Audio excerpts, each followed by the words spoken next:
Heinrich Himmler, le chef suprême des camps d'extermination, voyait bien que l'Allemagne s'effondrait. Ce que personne ne savait, c'est qu'il préparait déjà depuis des semaines sa fuite sous un faux nom, avec une capsule de cyanure cachée entre ses dents.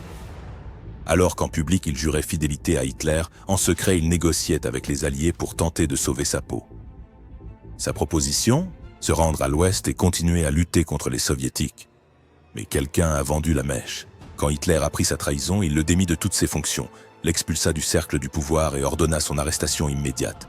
Pour Himmler, qui avait été pratiquement le deuxième homme le plus puissant du régime nazi, cela représentait une chute totale et irréversible. Après la mort d'Hitler, désespéré, il s'approcha du nouveau leader allemand, l'amiral Karl Dönitz, se proposant comme son second au commandement, mais Dönitz le rejeta sans la moindre hésitation. Pour tous, Himmler était déjà un cadavre politique. Alors, il tenta l'impensable, fuir déguisé sous le nom de Heinrich Hitzinger, se mêlant aux réfugiés et aux soldats vaincus, mais son visage était reconnaissable. Il fut capturé par les troupes britanniques près de Bremervörde. Pendant l'interrogatoire, tout semblait normal, jusqu'à ce qu'un médecin tente d'examiner sa bouche. C'est à ce moment-là que Himmler a mordu la capsule de poison qu'il avait soigneusement cachée pendant des semaines. En quelques secondes, il tomba mort. Il n'y eut ni jugement ni rédemption, seulement une mort rapide et lâche, cachée dans l'ombre de sa propre et profonde désespérance. Joseph Goebbels, cet homme qui, durant des années, avait convaincu des millions de personnes de lutter jusqu'à leur dernier souffle, fut incapable d'imaginer ses propres enfants vivre dans un monde sans Hitler. Ce qu'il a fait cette dernière nuit dans le bunker dépasse toute la propagande qu'il ait pu écrire. Joseph Goebbels fut bien plus qu'un simple ministre de la propagande. Il fut le fanatique le plus loyal du régime nazi. Un homme qui non seulement défendait l'idéologie, mais la façonnait activement. Il promouvait la guerre totale, exigeait des civils qu'ils meurent en combattant et célébrait chaque victoire comme si c'était un acte divin. Mais en avril 1945, alors que les troupes soviétiques approchaient de Berlin et que le Troisième Reich s'effondrait, Goebbels ne s'échappa pas. Il s'enferma dans le Führerbunker avec sa femme Magda et leurs 6 enfants. Le 1er mai 1945, il envoya un message au général soviétique Vassili Tchouikov annonçant la mort d'Hitler et demandant un cessez-le-feu. Il fut rejeté. Ce qui s'est passé ensuite demeure l'un des actes les plus troublants de la fin de la guerre. Cette nuit-là, Magda et Joseph ont empoisonné leurs 6 enfants au cyanure, après les avoir endormis à la morphine. Ils l'ont fait pendant qu'ils dormaient, un par un. Ensuite, le couple est allé dans le jardin de la chancellerie du Reich et s'est suicidé. Certains disent qu'avec du cyanure, d'autres qu'ils se sont tiré une balle. Aujourd'hui encore, on ne sait pas avec certitude. La seule chose claire est que Goebbels a préféré tuer sa famille plutôt que de leur permettre de vivre dans un monde sans leur chef. Wilhelm Kube n'est pas tombé lors d'un procès ni sur le champ de bataille. Il est mort dans son sommeil, assassiné par quelqu'un qu'il n'aurait jamais soupçonné. Kube était le commissaire général de la Biélorussie occupée, l'un des principaux responsables de l'anéantissement des communautés juives dans cette région. Mais son destin fut scellé lorsqu'il permit à une jeune domestique, Yelena Manzanik, de travailler dans sa résidence de Minsk. Pendant des mois, la servante a lavé ses vêtements, servi ses repas et nettoyé sa chambre. Mais chaque geste cachait une intention bien plus sinistre. Ce que Kube ignorait, c'est qu'elle était une partisane infiltrée, entraînée par la résistance biélorusse. Et elle avait une mission claire, le faire exploser. La nuit du 22 septembre 1943, une bombe à retardement placée dans son matelas explosa pendant qu'il dormait, réduisant son corps à des restes méconnaissables. Ce fut une exécution chirurgicale, précise et personnelle. La réaction des SS fut immédiate. Plus de 1000 hommes furent exécutés en représailles à Minsk. Mais le plus inquiétant vint après. Selon certains rapports, Himmler n'aurait pas regretté sa mort. Kube s'était déjà fait de nombreux ennemis au sein du régime, et ses frictions constantes avec les SS laissaient présager un destin similaire à celui de bien des traîtres, un camp de concentration. Il est mort en ennemi des Alliés, mais il n'avait pas non plus d'alliés parmi les siens. Adolf Hitler, pendant 12 longues années, il a dominé l'Europe avec ses discours, sa propagande et sa terreur. Mais son dénouement, selon les sources officielles, n'a pas eu lieu dans une tribune ni au cours d'un procès, mais plutôt enfermé dans un bunker, enterré vivant. En avril 1945, Berlin était entièrement encerclé. Les Soviétiques avançaient par l'Est. Les Alliés se rapprochaient inexorablement de l'Ouest, et malgré cela, Hitler s'obstinait à refuser toute capitulation. Il persistait à ordonner des contre-attaques totalement impossibles et à rêver de divisions militaires qui n'existaient plus que dans son esprit. Le 20 avril, il a fait sa dernière apparition publique. Il a distribué des médailles à des enfants des jeunesses hitlériennes, puis il s'est retiré sous terre. Tandis que le monde s'écroulait autour de lui, il épousa Eva Braun. Il rédigea son testament politique et attendit. Le 30 avril 1945, après avoir appris que Mussolini avait été exécuté et pendu sur une place publique, il prit une décision irrévocable. Hitler se tira une balle dans la tête et Eva Braun ingéra du cyanure. Leurs corps furent incinérés par leurs assistants dans le jardin de la chancellerie du Reich, sous une pluie incessante de projectiles soviétiques. Malgré les nombreuses théories concernant son évasion, les preuves médico-légales, les témoignages et les restes dentaires ont formellement confirmé que Hitler est bien mort à Berlin. Cependant, son régime n'a pas disparu aussi rapidement que lui. Karl Dönitz. Quand Hitler s'est suicidé, un amiral a pris le contrôle du Troisième Reich. Mais au lieu de continuer la guerre, il a donné un ordre qui a tout changé, se rendre. Karl Dönitz, l'architecte de la redoutable guerre sous-marine allemande, fut désigné par Hitler comme son successeur dans les tout derniers jours du chaos. Alors que Berlin était en ruine et que les soviétiques avançaient sans relâche, il prit les rênes d'un empire moribond. Sa première décision fut stratégique et froide. Négocier la reddition avec les alliés occidentaux dans l'espoir de sauver le peu qui restait encore du pays. Le 7 mai 1945, le général Alfred Jodl, sous ses ordres, signa la capitulation totale face aux Alliés. Mais contrairement aux autres dignitaires nazis, Dönitz ne s'est pas enfui, ne s'est pas suicidé et n'a pas demandé grâce. Il fut arrêté, jugé à Nuremberg et condamné à 10 ans de prison. Il purgea la totalité de sa peine. En 1956, il fut libéré et disparut de la scène publique. Il passa ses dernières années à Aumule, loin de tout, affirmant n'avoir agi que par devoir envers sa nation. Il est mort d'une crise cardiaque la veille de Noël 1980, sans jamais montrer le moindre signe de regret ou de remords pour le régime totalitaire qu'il avait contribué à soutenir jusqu'à son dernier souffle. Rudolf Höss. Pendant près d'1 an, il a vécu parmi nous. Personne ne le reconnaissait, ou du moins c'est ce qu'il croyait. Quand ils l'ont finalement retrouvé, il a tenté de disparaître une seconde fois, cette fois avec une pilule cachée sous la langue. Rudolf Höss fut le commandant d'Auschwitz, le plus grand centre d'extermination de toute l'histoire. Sous sa direction, plus d'1 million de personnes furent assassinées. Et pourtant, lorsque le régime s'est effondré, il ne fut pas arrêté. Il s'est tout simplement volatilisé. Pendant des mois, il vécut avec sa famille sous une fausse identité dans une ferme du Schleswig-Holstein. Il se faisait appeler Franz Lang. Il travaillait, mangeait et dormait comme si rien ne s'était passé. Mais il n'avait pas prévu un détail. Quelqu'un le suivait. Celui qui fut chargé de le retrouver était Hans Alexander, un jeune soldat juif qui avait rejoint les Alliés après avoir perdu sa famille dans l'Holocauste. Alexander n'utilisa ni technologie ni informateur. Il frappa à la porte de la famille de Höss et menaça d'emmener leur fils. Ce n'est qu'alors que son épouse a avoué où il se cachait.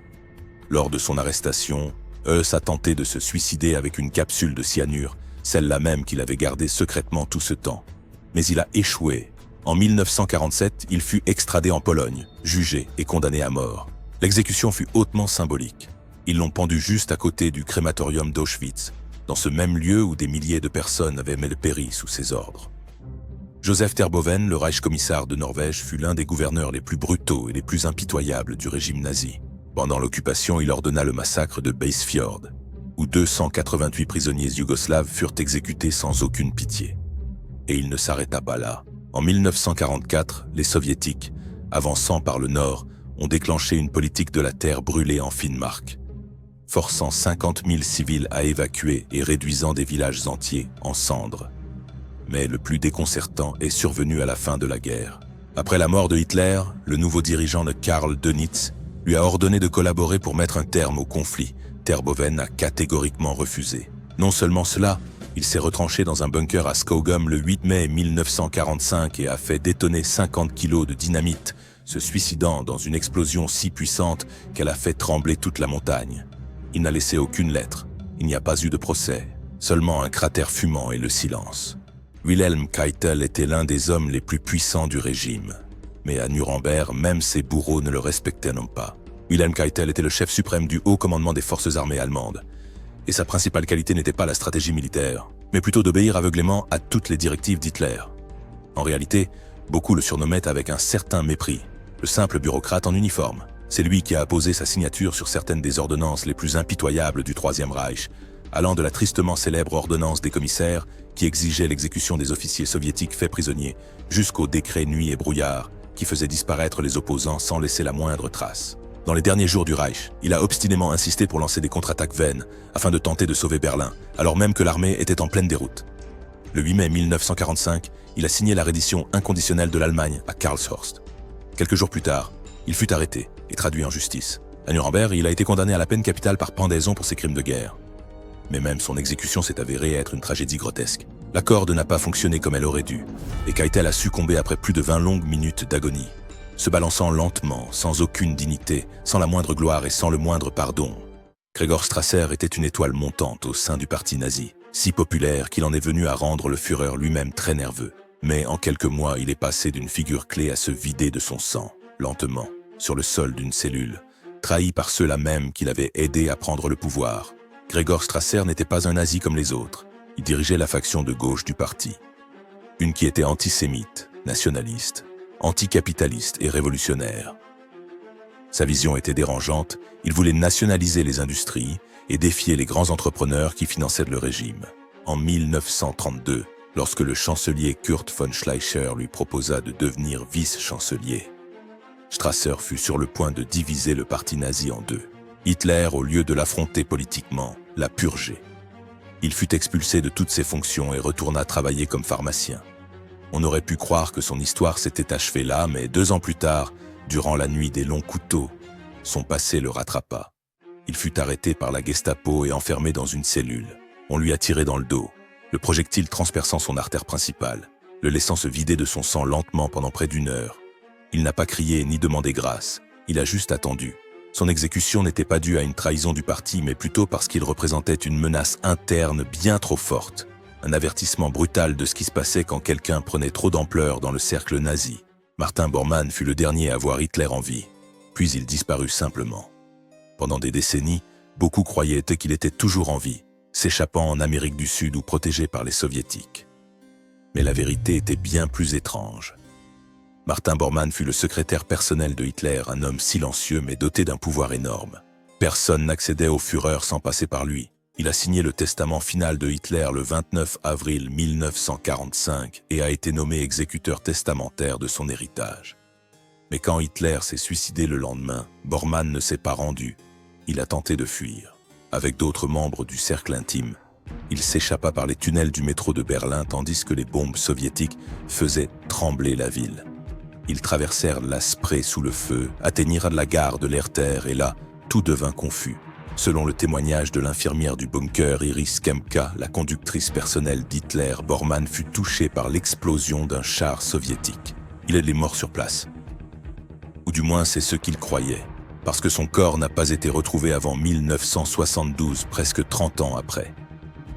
Il était enterré près de la gare, avec des restes appartenant au médecin des SS, Ludwig Stumpfegger. Les preuves médico-légales ont confirmé son identité, et par là même, l'un des plus grands mystères de l'après-guerre a été résolu, ou du moins, c'est ce qu'ils veulent que l'on croie. Hermann Göring, pendant de nombreuses années, fut le successeur désigné du Troisième Reich. Il contrôlait la Luftwaffe, accumulait des richesses obscènes, et était officiellement désigné comme l'héritier d'Hitler. Cependant, dans les derniers jours de la guerre, il commit une erreur fatale qui allait le précipiter dans la misère la plus totale. Hermann Göring n'était pas seulement un homme puissant, il se croyait véritablement intouchable. Mais lorsque Hitler se retrancha dans son bunker à Berlin et cessa toute communication avec le monde extérieur, Göring prit alors une décision extrêmement risquée. Le 23 avril 1945, il envoya un télégramme à Hitler, demandant la permission d'assumer le commandement en tant que son adjoint légal. Il incluait un avertissement. S'il ne recevait aucune réponse avant la tombée de la nuit, il prendrait le pouvoir de sa propre initiative. La lettre fut interceptée par Martin Bormann, qui réussit à convaincre Hitler que Göring était en train de tenter un coup d'État. La réaction fut immédiate. Hitler annula immédiatement sa désignation en tant que successeur, l'accusant de trahison et le plaçant sous résidence surveillée. Göring tomba alors en disgrâce. Sa somptueuse demeure fut détruite par un bombardement aérien. Il s'enfuit, pour finalement se livrer aux troupes américaines, mais il n'avait pas encore joué son dernier acte. À Nuremberg, il a été condamné à la peine capitale pour des crimes de guerre. Il avait demandé à être fusillé comme un soldat, mais cet honneur lui fut refusé. La nuit précédant son exécution, il s'est suicidé avec une capsule de cyanure cachée dans son pot de crème pour les cheveux. Jusqu'à aujourd'hui, personne ne sait avec certitude comment il l'a obtenu, ni qui la lui a donné.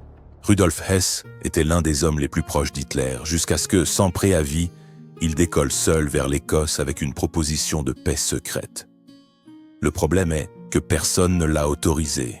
Ce que Rudolf Hess tenta en 1941 marqua le début de sa disparition du cercle du pouvoir et son entrée dans une prison qui deviendrait sa tombe. Pendant des années, il fut le lieutenant d'Hitler et fit partie du noyau dur du nazisme. Mais cette nuit de mai, il pilota lui-même un avion Messerschmitt et s'envola vers le Royaume-Uni, espérant rencontrer des membres du gouvernement britannique pour négocier la paix. Il a été arrêté immédiatement et interrogé pendant des mois. Une grande partie de ce qu'il a révélé reste classée jusqu'à aujourd'hui. Après le procès de Nuremberg, il a été condamné à la perpétuité. À partir de 1966, il est devenu le seul prisonnier de la prison de Spandau, surveillé 24 heures sur 24 par des soldats de 4 puissances différentes. De cause alors, l'inexplicable se produisit. Le 17 août 1987, à l'âge de 93 ans, il fut retrouvé pendu avec un câble électrique dans un abri de jardin de la prison. Les autorités ont officiellement conclu à un suicide, mais sa famille et son avocat ont fermement soutenu qu'il avait été assassiné, très probablement par le MI6, afin de l'empêcher de révéler des informations hautement compromettantes. Et, encore aujourd'hui, la mort du dernier prisonnier de Spandau demeure entièrement enveloppée de mystère. Heinrich Müller, chef de la Gestapo, a été aperçu pour la dernière fois le 1er mai 1945, précisément au moment où Berlin était en flammes et que les derniers fidèles fuyaient par des tunnels souterrains. Ni sa capture, ni sa mort, ni même son évasion n'ont jamais été confirmés. Certains pensent qu'il a péri au cours des combats. D'autres soutiennent qu'il aurait été capturé par les soviétiques ou qu'il aurait réussi à s'enfuir en Amérique du Sud. Au fil des ans, de prétendus restes sont apparus dans divers endroits. Des fosses communes aux tombes anonymes, mais aucun d'entre eux ne fut concluant. Jusqu'à aujourd'hui, c'est le nazi de plus haut rang dont la mort n'a jamais été confirmée. C'est pourquoi son fantôme continue d'alimenter de nombreuses théories et de profonds soupçons. Joachim von Ribbentrop fut le véritable visage diplomatique du Troisième Reich, celui qui négociait sans relâche avec l'Italie, avec Staline, et qui parlait de paix avec insistance tandis que la guerre se préparait activement en coulisses. Joachim von Ribbentrop signa le fameux pacte avec l'Union soviétique, un accord qui permit l'invasion de la Pologne.